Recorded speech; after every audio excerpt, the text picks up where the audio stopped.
Bismillahirrahmanirrahim. Alhamdulillahi Rabbil Alamin. Wassalatu wassalam ala Rasulihil Karim. Islam en el siglo XXI. Y el tema del que quiero hablar es de la relevancia que tiene el Islam.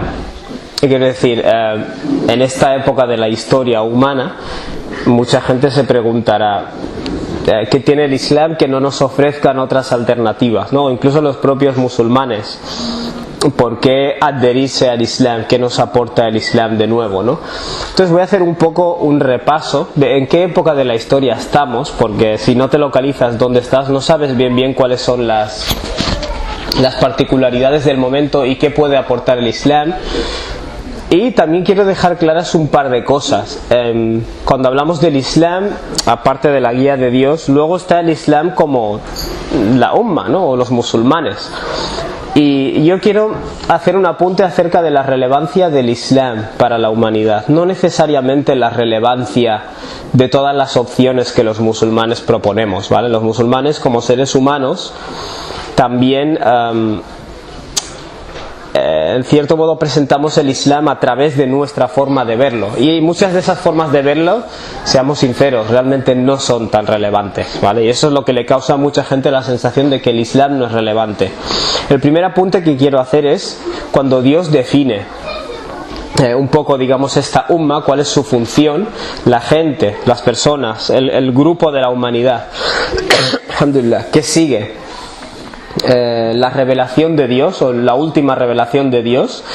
Dios nos describe diciendo وَكَذَلِكَ جَعَلْنَاكُمْ أُمَّةً وَسَطًا. De esta forma, dice Dios, os hemos hecho una umma, una nación wasata, ¿vale? Es decir, intermedia o equilibrada. Lo primero que quiero mencionar, que probablemente ya sabréis, es que Suratul Baqara, que tiene 286 versículos, este versículo es el número 143, es decir, es justo el que cae en medio.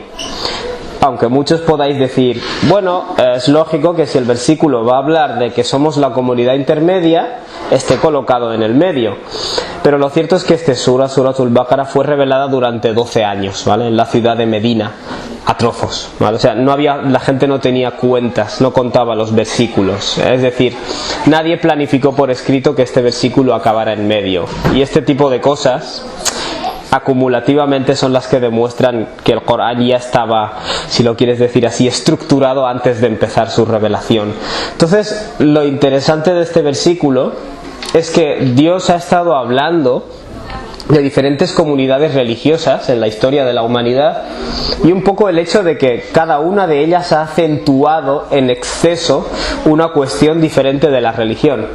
Por ejemplo, hay personas que se han pasado tanto con la espiritualidad que no han desarrollado su lado intelectual, ¿no? Si lo quieres decir así. Y luego tienes a otras personas o a otras comunidades que han subrayado tanto el conocimiento y el acumular libros que se han olvidado de que ese conocimiento les tiene que hacer mejorar como personas. Entonces Dios dice, la gente que va a seguir esta guía es gente que va a estar en el punto intermedio, ¿vale? Que va a encontrar el equilibrio entre todas estas cosas, entre el intelecto, por ejemplo, y la espiritualidad, ¿vale? En el Islam no existe un dilema que tienes que escoger una cosa u otra. O por ejemplo, el mensaje del Corán subraya la importancia de ser personas que están en el mundo, ¿vale? Que viven el mundo, que progresan en el mundo, tecnológicamente incluso. Hace un rato se ha hablado de Salmán el Persa, y Salmán el Persa, por ejemplo, aportó en la batalla del Foso esta novedad, digamos, tecnológica, de hacer un foso como forma de defender a la población de Medina, ¿vale? Vemos que el profeta no respondió diciendo, oh, pero esto lo hacéis los persas, esto es de los kufar, ni ninguna de esas cosas, ¿vale? O sea, esta mentalidad realmente no está en el Islam. Vemos que el Islam equilibra la conexión con lo trascendente, con Dios, con el saber vivir la vida en el mundo, ¿vale? Y el saber progresar y hacer cosas en el mundo, ¿vale? No existe un... Lo que quiere decir es que el Islam, en resumen, tal y como Dios lo plantea en este versículo, si los musulmanes lo llevamos a la práctica, seremos un ejemplo de cara a la humanidad de cómo encontrar el equilibrio, ¿vale? La humanidad tiene el problema precisamente de que le cuesta encontrar el equilibrio. Entonces, la relevancia de esta umma de cara a la humanidad técnicamente, es que somos una ayuda, ¿no? Somos un ejemplo de cómo saber combinar las cosas, ¿no? Luego daré un ejemplo más práctico para la vida moderna. Dios añade litakunu shuhada'a 'alan nas. Dios os ha convertido en la comunidad equilibrada con la finalidad de que seáis shuhada, es decir, testigos de cara a la humanidad. Alhamdulillah, perdón. Este Islam, esta vía intermedia o esta vía equilibrada, en primer lugar es un regalo para ti individualmente, pero además de eso tú luego lo vas a compartir con el resto de la humanidad técnicamente, ¿vale? Por tanto es algo que es un regalo para ti y además tú lo transmites a los demás, ¿vale?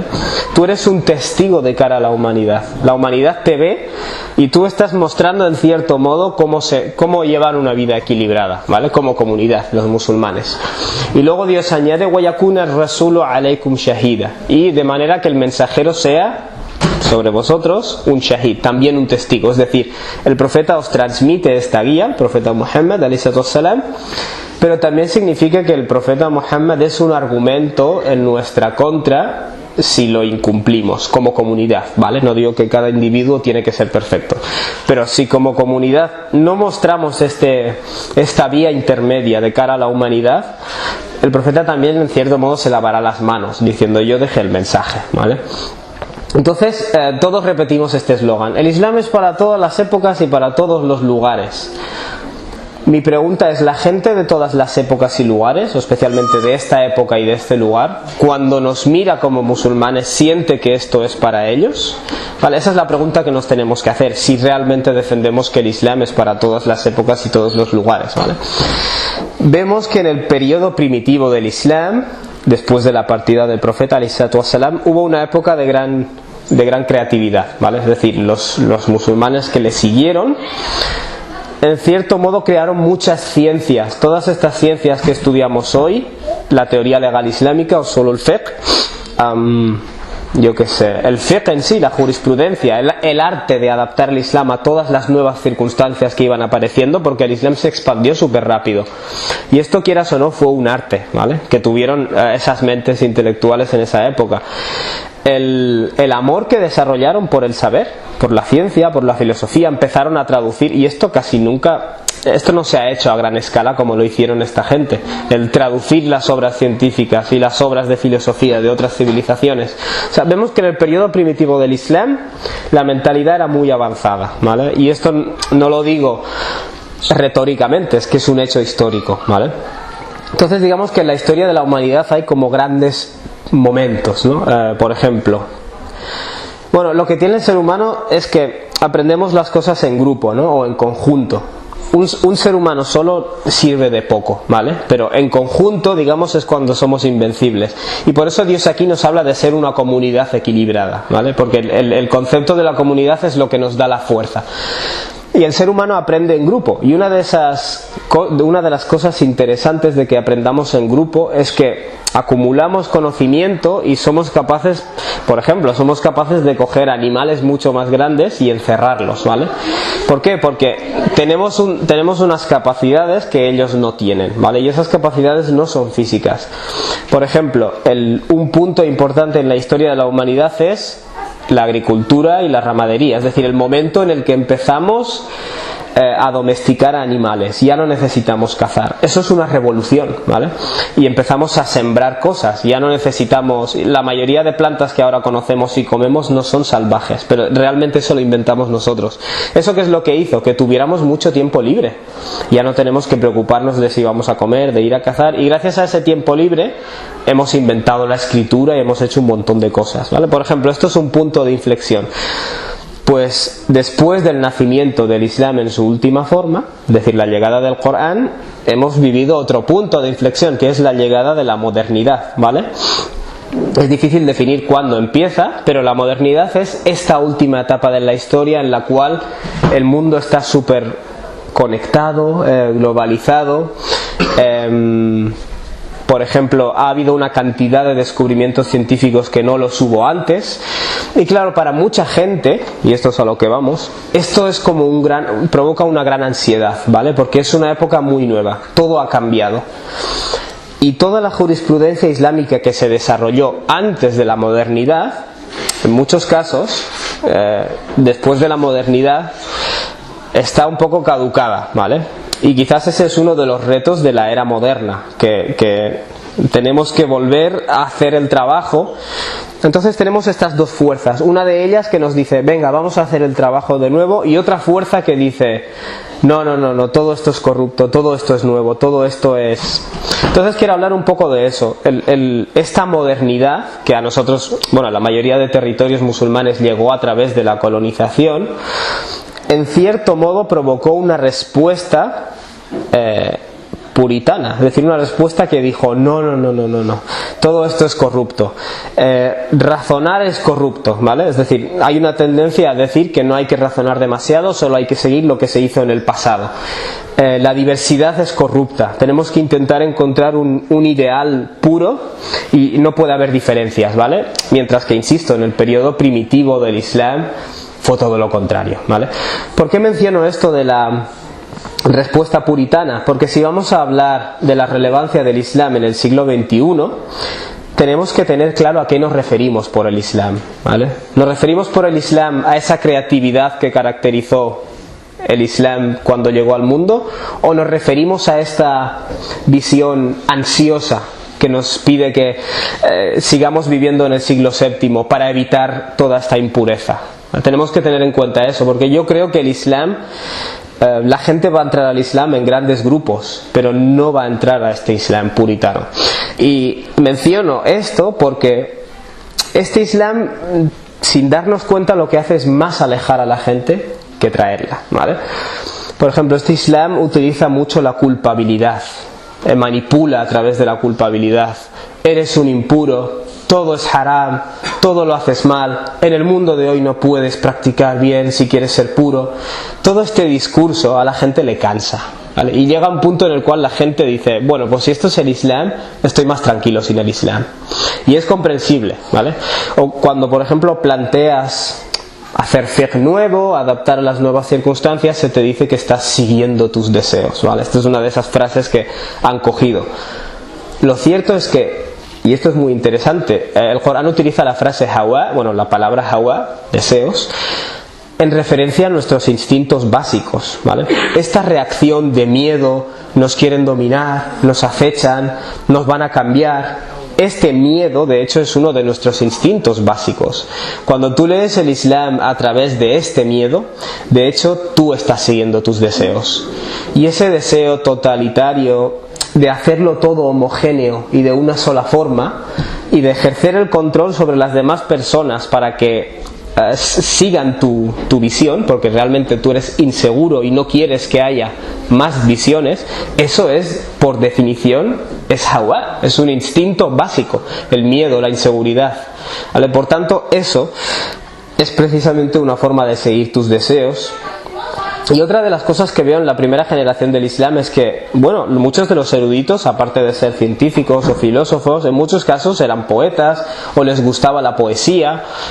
Los compañeros del profeta, en muchos textos, ellos ves que hablan de poesía, ves que tienen sentido del humor, quiere decir, ves que eran gente normal de su época, ¿vale? Digo esto porque esto es un paréntesis que quiero hacer sobre esta respuesta puritana. Cuando hablo del Islam y de su relevancia en el siglo XXI, no me refiero a esto, ¿vale?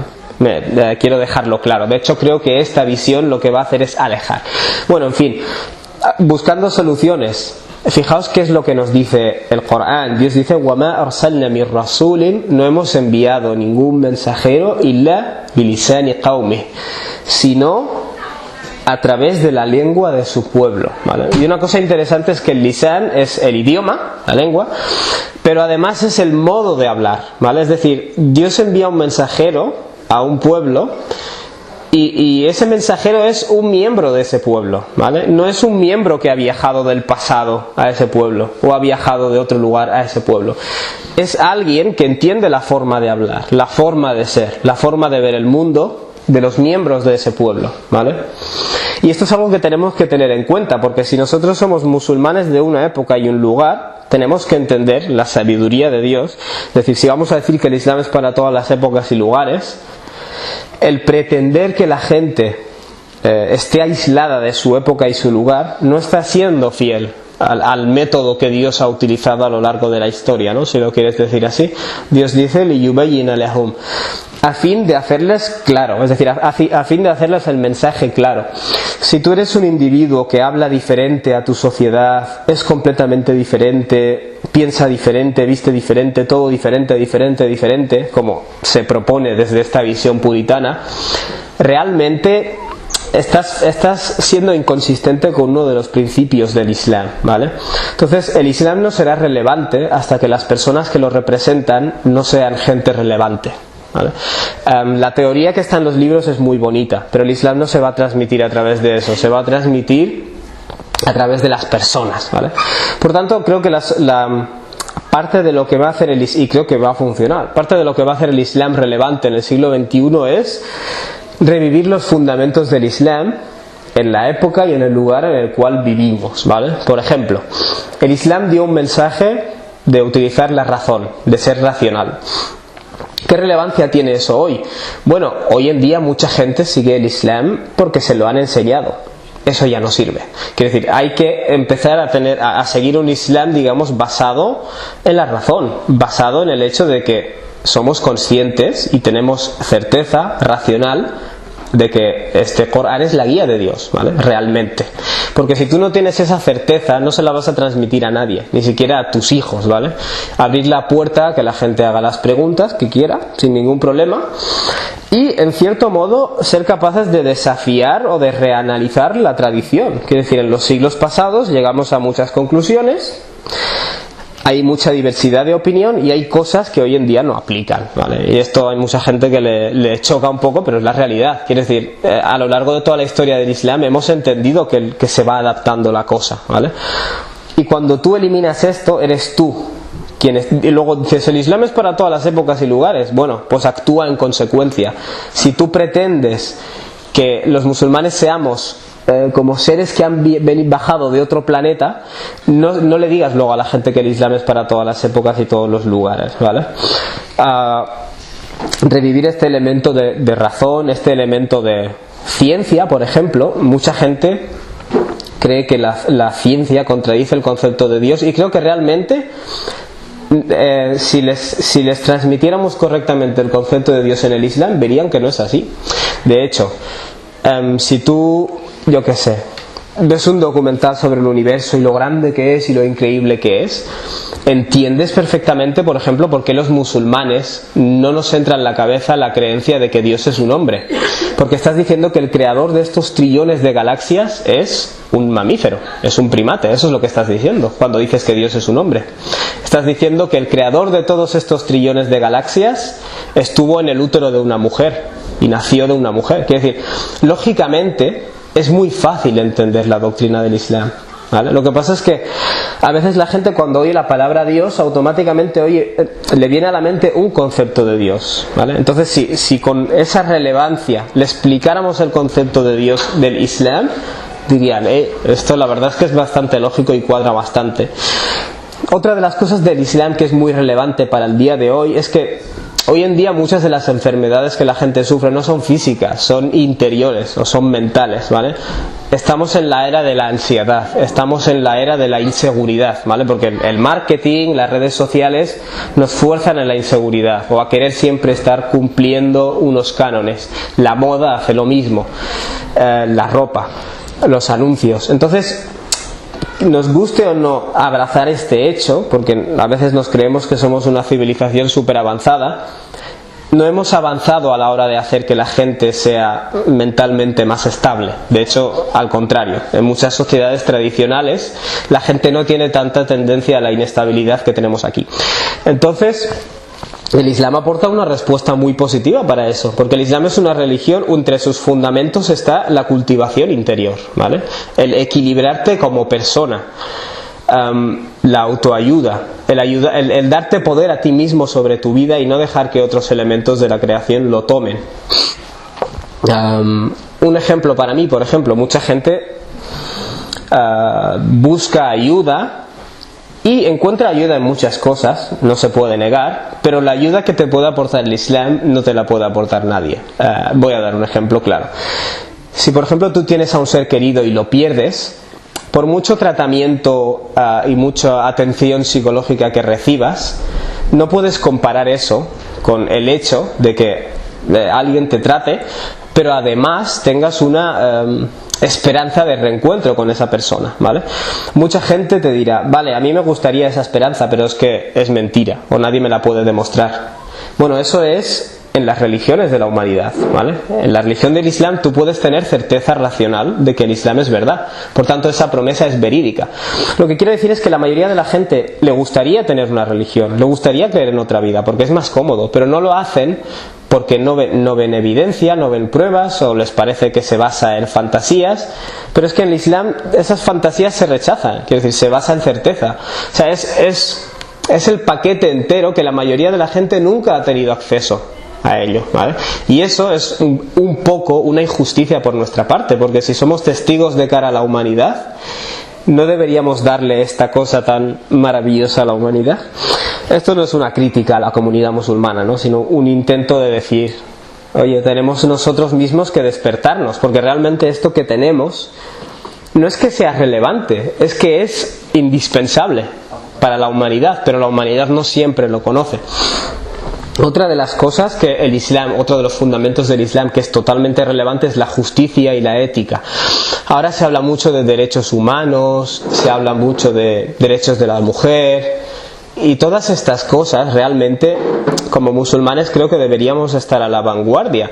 Cuando el profeta Muhammad ﷺ empezó a predicar el Islam en Mecca, no subió al monte Safa y dijo: tribu de Quraysh, tribu de Banu Hashim, tribu de etcétera. No congregó a las tribus para decirles: a partir de hoy vuestra barba tiene que estar despeinada. No les llamó para esto, les llamó principalmente para que empiecen a llevar una vida más justa, ¿vale? Por ejemplo, el hecho de, como hemos mencionado muchas veces, el hecho de no dejar de lado a los pobres, no dejar de lado a los huérfanos, no enterrar vivas a las niñas, todas esas prácticas malas que se hacen, que el Islam vino a reformar, eso es algo que a la gente le atrae. No digo que le atrae del Islam porque no siempre es lo que representamos del Islam. No representamos del Islam siempre que es una reforma que viene a arreglar la sociedad, sino que lo representamos como que viene a colocarte restricciones, ¿vale? Que ese es un tema del que hablaremos a continuación. Luego un tema que uno de los fundamentos del Islam que me llama mucho la atención del periodo primitivo es lo que ellos llamaban maslaha, ¿vale? El beneficio. Ellos no estaban tan obsesionados, y esto no lo digo yo, esto es un hecho histórico. Si miras las primeras escuelas de ley, básicamente la de Abu Hanifa y la escuela Maliki en Medina, no se centraban tanto en las leyes pequeñas y en el tamaño y en lo que tienes que... Se centraban más en el beneficio. A veces incluso si lo beneficioso para la sociedad contradecía una pequeña ley, se dejaba de lado esa ley, porque en ese contexto se entendía que era más importante buscar el beneficio general, ¿vale? El bienestar común. Eso es lo que se llama el maslaha, ¿no? Y hoy en día por tal y como ha evolucionado la umma, hemos dejado un poco eso y nos hemos centrado más en las pequeñas señales identitarias, ¿vale? Creo que hay que revivir eso, ¿vale? Y eso es muy relevante hoy en día. Estas cosas son muy relevantes y la gente las necesita. Pero claro, si nosotros somos los testigos de cara a la humanidad, nosotros tenemos que hacer esa reprogramación, ¿vale? Una de las cosas del Islam que creo que hay que revivir es el concepto de la misericordia, ¿vale? Del rahma, del hikmah. Por ejemplo, tú ves que el profeta Muhammad ﷺ corrigió una generación en 20 años, ¿vale? Esta generación pasó de ser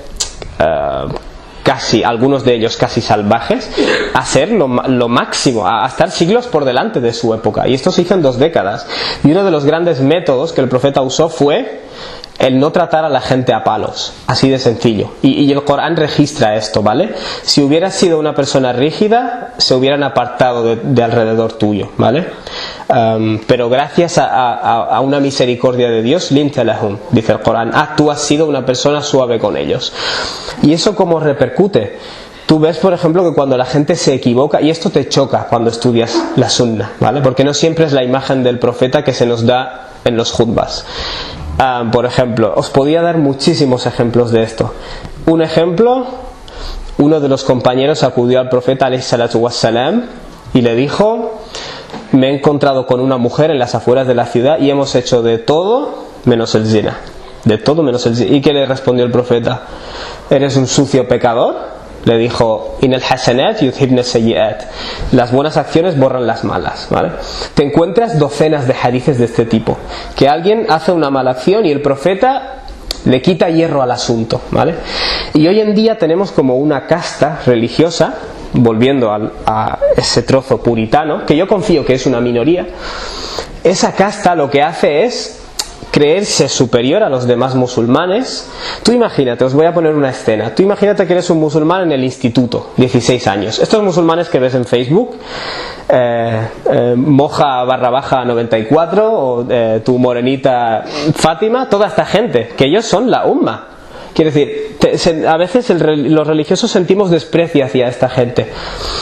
Tú imagínate en el instituto que uno empieza a practicar y se empieza a obsesionar pues con estas obsesiones puritanas y empieza a decirle a estos: no sois verdaderos musulmanes, tú eres un sucio, deberías llevar el pantalón así, deberías llevar esto así, deberías llevar esto así. Este no es el método del profeta, y esto lo que hace es alejar a la gente del Islam.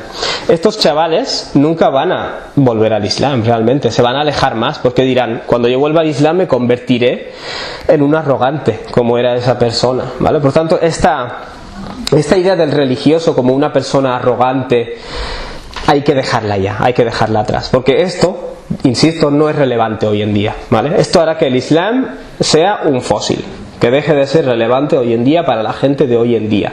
Si tú a toda esta gente les tratas con misericordia y no les tratas como si fueran inferiores, es que realmente esta no es una religión de arrogancia. Eso es, como hemos dicho antes, seguir los instintos básicos. El deseo de sentirte superior, la arrogancia, todo esto son instintos básicos, son emociones, no son comportamientos educados, ¿vale? Por tanto, no son comportamientos islámicos. Otro aspecto que creo que hay que revivir del Islam es la universalidad. Y a mí me sorprende cuando el Islam se expandió, cuando entró al continente africano, por ejemplo, de donde es mi padre. Ahí el Islam es súper natural, no es artificial, ¿vale? O por ejemplo, luego te vas a Pakistán y a esos lugares y ves que la gente en muchos casos pues sigue vistiendo como cuando eran hindúes. Es decir, no dieron una transformación radical de todos los aspectos de su cultura, ¿vale? El Islam entró naturalmente, entró a través del comercio, como fuera. Pero lo que ocurre ahora aquí por ejemplo en Europa es que llega a través de la migración y en una generación se tiene que hacer una adaptación rápida, y eso cuesta, ¿vale? Cuesta un poco, pero no es imposible, y más en el mundo hispanoparlante, cuando tenemos el resto de países como ejemplo de las cosas que se pueden hacer bien y las que no se pueden hacer bien. Por tanto, este aspecto del Islam, de abarcar todas las lenguas como islámicas, todas las culturas como islámicas, a todas las comidas como islámicas, todas las formas de vestir como islámicas. Es decir, vale, cuando una comida tenga cerdo o tenga alcohol, pues ese cerdo y ese alcohol lo quitas, ¿vale? Pero el resto sigue siendo islámico, ¿vale? O la ropa. Cuando exista un elemento obsceno, lo quitas, pero el resto sigue siendo islámico, ¿vale? Es decir, el Islam realmente es de todas las culturas, y este Islam puritano intenta imponernos uniformes, básicamente, de decir: la verdadera forma de vestir musulmana es esta, la verdadera forma de hablar musulmana es esta, y eso es mentira, y eso de nuevo hace que el Islam deje de ser relevante, ¿vale? Entonces, si queremos que el Islam sea relevante hoy en día, tiene que ser un Islam abierto, que es el Islam del Corán, ¿vale? Y cualquiera que te diga que no, lo siento, te está mintiendo, y además te está intentando manipular, ¿vale? Porque te vienen con el cuento de sigues tus deseos, estás imitándoles. Todo eso no es más que manipulación, ¿vale? El Islam es realmente una religión abierta y universal. Si tú tienes ansiedades, realmente esas ansiedades son un problema que tenemos que reparar. No tenemos que torcer el Islam para adaptarlo a esas ansiedades, ¿vale? Y uno de los temas que más importante veo, que es lo que hace que el Islam para mucha gente no sea relevante, es que hemos eliminado un aspecto del Islam, del que ya hemos hablado, que es el de la facilidad, ¿vale? Mucha gente cuando me oye hablar de la facilidad me dice: hermano, ¿estás sugiriendo que el Islam tiene que ser fácil de practicar? No lo estoy sugiriendo, te lo estoy diciendo claramente, porque es lo que dice el Corán, ¿vale? Es el mensaje de Dios y es el mensaje del profeta. Yo aquí he puesto varios versículos y textos de hadith para demostrarlo rápidamente. No me gusta mencionar versículos rápidos sin comentarlos, pero solo quiero daros la sensación, ¿vale? Suratul Baqara, Dios nos dice: yuridullahu bikumul yusra, ¿vale? Dios desea para vosotros la facilidad en general. Toda esta guía está hecha para facilidad. Wala yuridu bikumul usr, y Dios no desea para vosotros la dificultad. Retóricamente, Dios podría haber dicho: Dios desea la facilidad, punto. Cuando Dios dice Dios desea la facilidad y no desea la dificultad, ¿vale? Está redundando, está subrayando, ¿vale? Para que te quede bien claro que una visión de la religión basada en tiene que ser difícil, todo tiene que ser haram, todo tiene que ser complicado, no es islámica, ¿vale? Nos dice en Surat An-Nisa: yuridullahu an yukhaffifa ankum, Dios desea haceros la carga ligera. La práctica del Islam no tiene que ser un peso, tiene que ser precisamente algo que hace tu vida más fácil, ¿vale? Y esto podríamos decir a nivel mental. Quiere decir, si tú estás conectado con Dios, estás en un estado de paz, no estás todo el día cabreado con todo el mundo. Wa khuliqa al-insanu da'ifa, añade Dios, porque el ser humano ha sido creado débil, ¿vale? Dios no dice: te he creado débil, ahora te voy a dar una religión que te va a aplastar, ¿vale? Sino que te voy a dar una religión ligera, porque yo sé que eres una especie débil. Suratul Ma'idah, Dios dice: ma yuridullahu liyaj'ala alaykum min haraj. Dios no tiene ninguna intención de hacer la religión, o sea, de hacer para vosotros la dificultad, ¿no? O de hacer para vosotros un peso. Y las citas del profeta, que las hemos mencionado en muchas ocasiones, alayhi salatu wassalam, esta que creo que la han mencionado 20 veces, el profeta dice: inna ad-dina yusrun, ¿vale? La religión es facilidad. Ad-din yusrun, la religión es una facilidad. Y luego el profeta, fijaos lo que añade: wala yushadda ad-dina ahad, nadie hace la religión complicada illa ghalabahu, sin que la religión le acabe siendo demasiado pesada, no la vas a poder practicar, ¿vale? Y fijaos lo que añade el profeta: fasaddidu, por tanto, sed moderados, sed equilibrados. Estas son palabras del profeta. Es decir, la gente te dice: ¿cómo puedes decir que el Islam es fácil? ¿No te ha dejado el Corán y el profeta lo suficientemente claro que esta religión tiene que ser fácil? Si esta religión deja de ser fácil, deja de ser Islam. Es decir, y que no os manipulen porque la gente manipula. Hermano, esto es haram, todo haram, muy difícil, estás imitándoles, deja de manipular a la gente. Deja de manipular a la gente. Es decir, y esto es un problema psicológico. Hay gente que habla así y yo pienso: necesitas ayuda, tú mismo. Necesitas ayuda. Fasaddidu, dice el profeta, sed moderados. Waqaribu, añade el profeta, e intentad acercaros. Generalmente se interpreta como hacerlo lo mejor que podáis, ¿vale? Acercaros lo máximo posible a hacer las cosas bien, ¿vale? Wa abshiru, y recibid buenas noticias, ¿vale? Es decir, recibid buenas noticias de que vais a ser recompensados. O sea, fíjate, tengo que ser moderado, tengo que hacerlo lo mejor que pueda y tengo una garantía, si hago lo mejor que puedo, que voy a ser recompensado, ¿vale? Yo parto de la base de que esto es fácil y de que Dios me va a recompensar positivamente. No parto de la base de que haram, no estoy a la altura, seguro que iremos al infierno todos, ¿vale? Esa mentalidad entera no es islámica. Otro hadith que nos encontramos en el Musnad del Imam Ahmad, que es un hadith auténtico, nos dice, se le preguntó al profeta, este es muy interesante: Ayyul adyan ahabbu ila Allah, ¿qué religión es más amada a Dios? Y fijaos lo que responde el profeta: al-hanifiyatu samha, el monoteísmo fácil, por traducirlo de alguna forma. Es decir, la religión en la que estás conectado con Dios, hanifía, podríamos traducirlo así, light, tranquila, ligera, samha, ¿vale? Eso es lo que dice el profeta.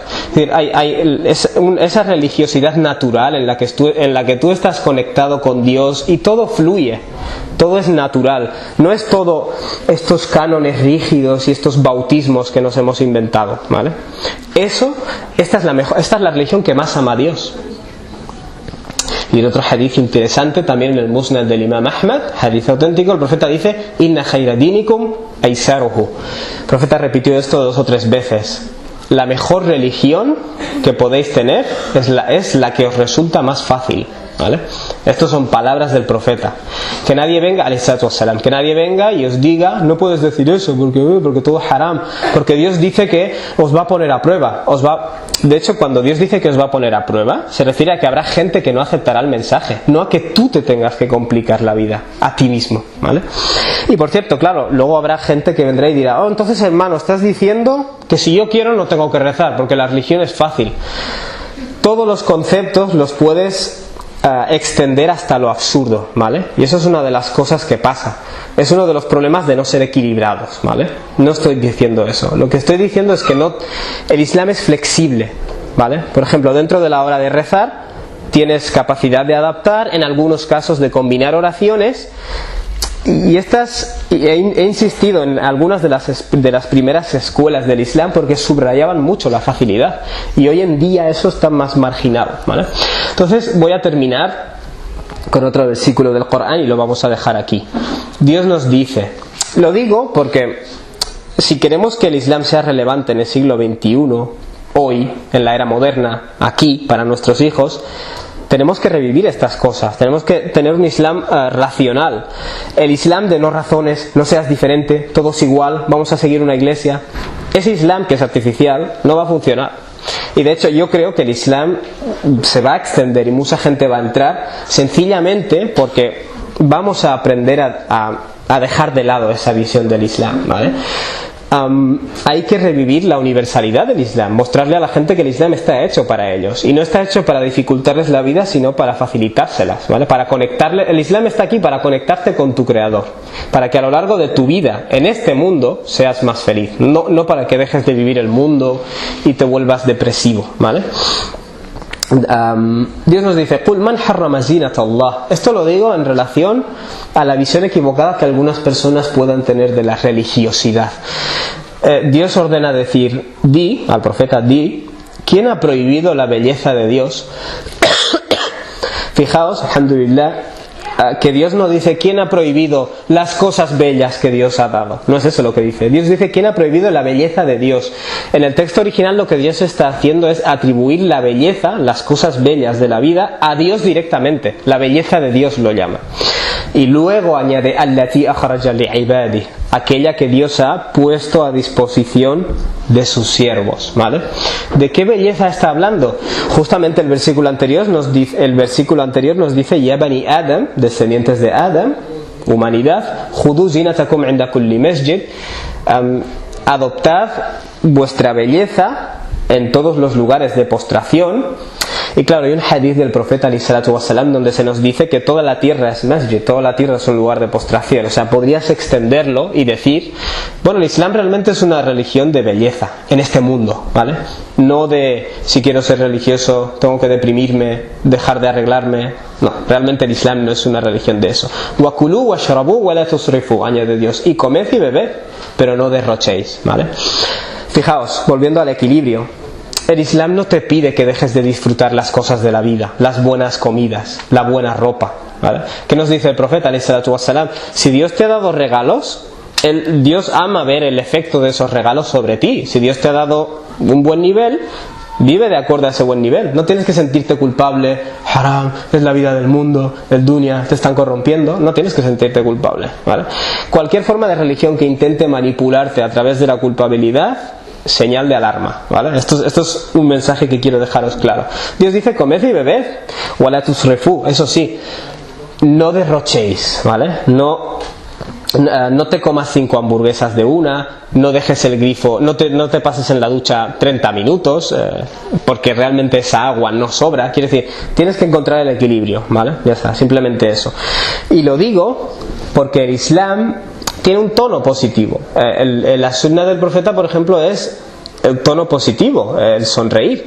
Y hay veces que creo que si tú entras a la mezquita o das una charla y tu mensaje es positivo, o siempre entras a la mezquita y estás sonriendo demasiado, Assalamu alaikum, hay personas que en la mezquita, como que cuando entran, tienen que poner cara de depre.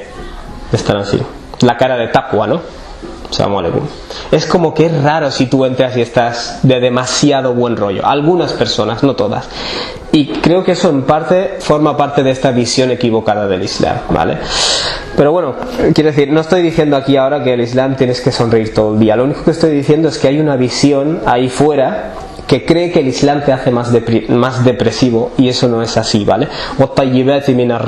¿Quién va a prohibir? Añade Dios, las cosas limpias con las que Dios os ha proveído, las cosas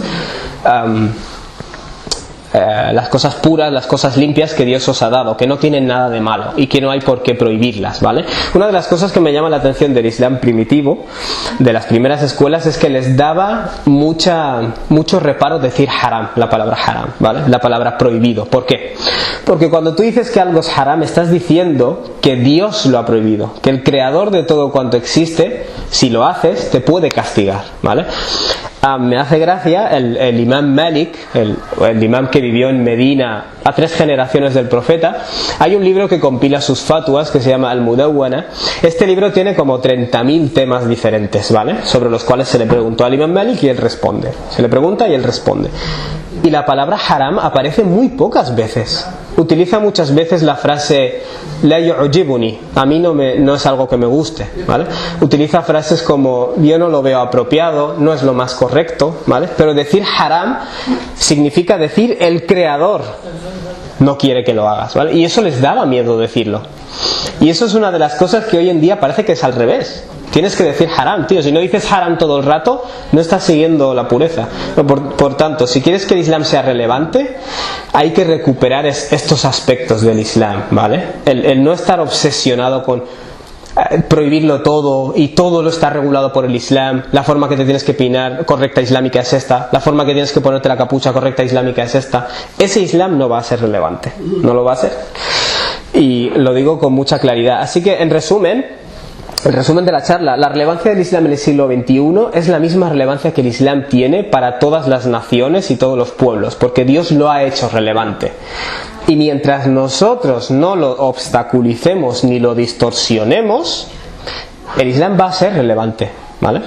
Y si tú le enseñas a tus hijos, por ejemplo, el Islam, por ejemplo, tenemos mucho la idea, ya termino, tenemos mucho la idea de que a tus hijos, cuidado, a los 3 años le tienes que enseñar a decir ya Alhamdulillah cuando tose, Bismillah cuando come, no sé qué cuando esto, entrar con el pie izquierdo, entrar con el pie derecho, primero vestirse. Quiero decir, a un niño de 4 años que le metas todas estas normas no le sirve de nada, ¿vale? Lo único que va a decir es qué pesado es todo esto. Es decir, a ese niño lo que le tienes que enseñar es a amar a Dios, ¿vale?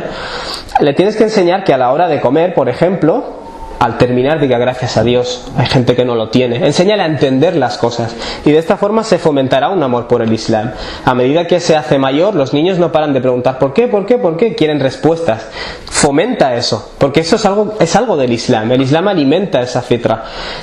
Vamos a investigar juntos, vamos a aprender cosas juntos. No le digas, no preguntes, es haram y punto. Es decir, si hacemos estas pequeñas modificaciones, ya nuestros hijos empezarán a ver el Islam como algo súper relevante, ¿vale? Entonces, hay que revivir el Islam como algo natural, como algo fácil, como algo equilibrado, ¿vale? Que permita a la gente ser espiritual, pero a la vez ser intelectual, porque mucha gente cree que no puede ser las dos cosas a la vez, ¿vale? Este tipo de equilibrios es algo que tenemos que revivir y creo que este Islam va a ser invencible, o sea, invencible. Nuestros hijos lo amarán y la sociedad en general cuando lo vea dirá, wow, esto es lo que yo siempre he querido, o esto es lo que yo creía, incluso siendo de otras religiones, pero nadie me lo había enseñado así, ¿vale?